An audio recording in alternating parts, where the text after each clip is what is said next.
Welcome back to Live from Morning Skate, presented by our friends at FanDuel.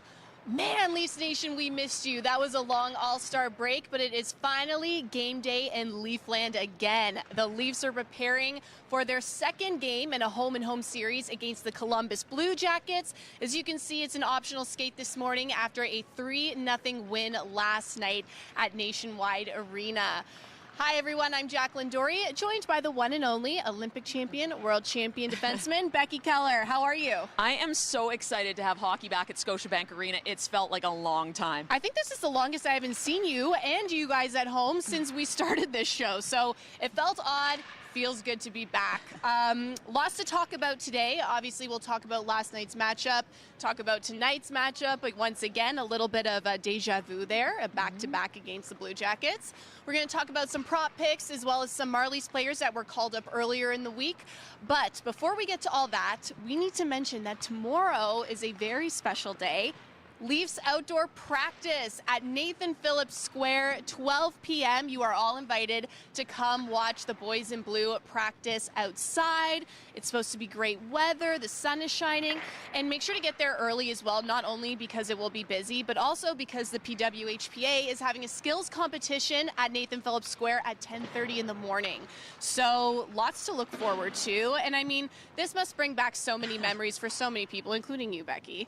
Yeah, I mean, I loved playing outdoors. I had a pond in my backyard when I grew up. My dad strung lights out to it because I was, if it was frozen, Jealous. I was on it. And I can say, honestly, as a kid, I think I played in every big game and scored every big goal imaginable in my imagination out on that pond. So lots of great memories for sure. Yeah, there'll be some core memories made tomorrow for young Leafs fans. And actually, I don't even think it matters what your age is. We're going to have a great time. And guess who else will be there? No big deal, but me and Becky will be there. We're taking Live from Morning Skate, presented by FanDuel, on location. We're going to have some special guests, and we're going to have a good time with you, Leafs Nation. We can't wait. We're looking forward to it. So don't forget, tomorrow, 12 p.m., Nathan Phillips Square. All right, let's go to last night's game. The Leafs' first game back from the All-Star break, getting back into the win column with a 3-0 win over the Columbus Blue Jackets. Sheldon Keefe had mentioned before the game that, a break is a good thing. Everyone needs a rest, but it can also be a little tricky because it breaks up momentum. So he was really focusing on the Leafs getting back into their game last night. How do you think they did? Well, I think they did great. 3-0 win was exactly what they needed. And you want to come back on the ice after a break like that with a purpose, regardless of who you're playing. But in this situation, the Leafs are playing the worst team in the NHL. So you definitely need to make a statement and get a win, and they did just that. Yeah, but as you can see, Engvall got on the scoreboard in the third period, but John Tavares was the one with 2 goals last night. We saw that nice little drop pass from Mitch so that Tavares could get it in the back of the net for the second time last night. His first goal was in the first period, and then we saw not much action in the rest of the first 40 minutes of this game. And then Pierre and John showed up again in the third. So, when the Leafs have a 1-goal lead going into the third, it's good to have, but it's also, a lead that could go either way. A bounce here, a slip here, and it's gone. So what did you think about how the Leafs secured that lead in the third period? Well, we'll start with Samsonov. And again, you're right. It was a 1-goal lead for 40 minutes. Easily could have been 4 or 5 goals, but it wasn't. It was a 1-goal lead. Samsonov made some really big saves to keep that game at 1-0. And, certainly Korpisalo had the bulk of the scoring chances at his end of the ice. But what you want from your goaltender is that he keeps you in a game until you're able to put the puck in the net and separate the game just a little bit. So loved that. Loved how they played defensively as well. And then they were generating scoring chances. I mean, Willie Nylander on his own could have made that game 5-0. He had so many great scoring chances. So this is what you want. And sometimes after a game, you look back and you go, how did we play? And you don't necessarily look at the scoreboard, but you look at shift by shift. And shift by shift, they played well. Definitely. As you can see, there's a lot of players making their way to the ice now, including Ilya Samsonov. He saw 30 saves last night for his third shutout of the season, his 9th career shutout. So, like you said, an amazing job. And, with Matt Murray on the injured list and then Samsonov taking so many games lately, we've seen a couple players be called up from the Marlies. So, Joseph Wall in goaltending is one of them. We'll get to him in a moment. But we also saw Pontus Holmberg come back. we're very familiar with him in his 34 games this season with the Leafs. He's got 5 goals and 8 assists. So there's that. But there's also the season debut of left winger Alex Steeves. You've seen a lot of him in the Marlies. So what can you tell us about him, and how did you think he did last night? Well, start with the fact that he's had 2 really good seasons with the Marlies. Last year, his rookie year, and he actually beat Josh Levo's all-time rookie scoring record with the Marlies with 23 goals last year. Bobby McMahon scored 24, so Bobby McMahon now holds the record. But so we've seen him. He can put pucks in the net. He had a great chance last night, point blank. Close. I think everyone was pulling for him his first game with the Leafs to put that puck in the net. And a bit of a disturbance out there as well. Trip Korpisalo behind the net, which certainly drew a lot of attention from the Columbus Blue Jackets, and he was able to draw a penalty because of that as well. So 10 minutes on the ice, thought they were a productive 10 minutes. And how much space is there for him in the lineup, and what does he have to do to take that up? Well, I think any of these guys, and you've seen a bunch of them from the Marlies this year, and Bobby McMahon, Joey Anderson, Holmberg, every opportunity you get, you want to do something that will solidify your place in the lineup. So for him, playing well defensively, not making any mistakes, and then hopefully capitalizing on the chances that he gets. Yeah. And one more thing before we move on to goaltending in tonight's game. I wanted your opinion on the Leafs penalty kill, because they held the Blue Jackets to 0 for 3 on the PK, including a 4-minute penalty in the second period.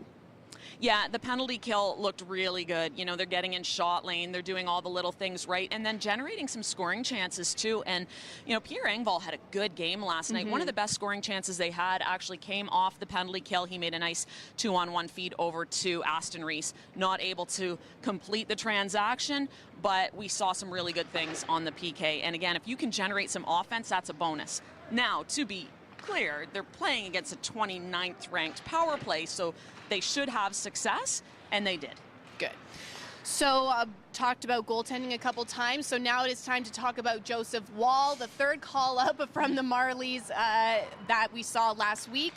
He was just named the top goaltender in the AHL All-Star team and has had quite the season with the Marlies so far. So what can you tell us about Woll? Well, he's been outstanding with the Marlies. 13-1 is his record so far on the season, and that just speaks volumes. 930 save percentage, and we've seen him come up big in some games where, you know, you always play in front of a team that gets sleepy at times, and he faced 58 shots against Laval earlier in January, got the 4-2 win, so pretty impressive.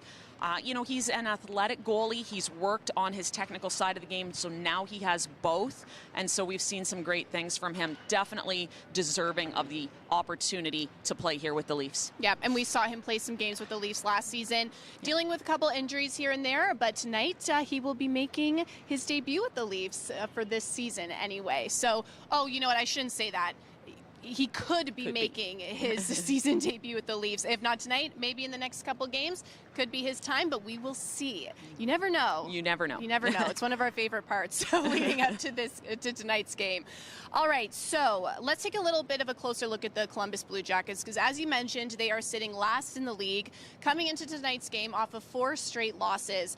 And they're currently sitting among the bottom in the league in some pretty key stats. They're only registering 2.5 goals a game, and they're allowing almost 4 goals per game. So with a matchup like this, what is important for the Leafs to accomplish tonight? Well, I think we've seen the Leafs historically struggle sometimes against poorer teams. They need to play their game and not worry about who's at the other end of the ice.